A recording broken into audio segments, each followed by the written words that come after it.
অরুণিমা নামের ছোট্ট মেয়েটি একটা স্বপ্ন দেখত। সে স্বপ্ন দেখত একটা পৃথিবীর যেখানে কারো মনে কোনো কাঁটা থাকবে না, আর কোনো হৃদয়, কোনো দেয়াল থাকবে না। ওর চারপাশে সবাই ব্যস্ত, যে যার জগতে মগ্ন।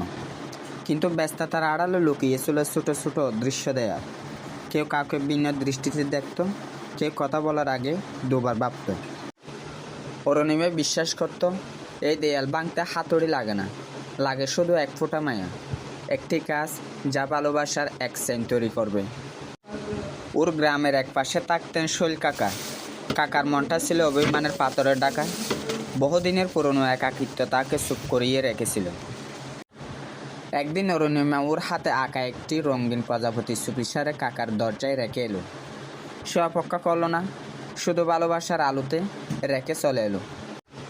শৈল কাকা কাগজটা দেখলেন, প্রথমটাই একটু অবাক, তারপর যেন বহুদিনের জমাট বরফ গলে গেল। সেদিন বিকেলে তিনি তার বাগান থেকে দুটো তাজা গোলাপ তুললেন।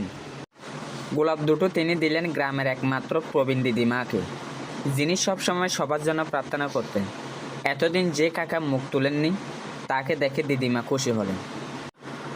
দিদিমা গোলাপ দেখে হাসলেন।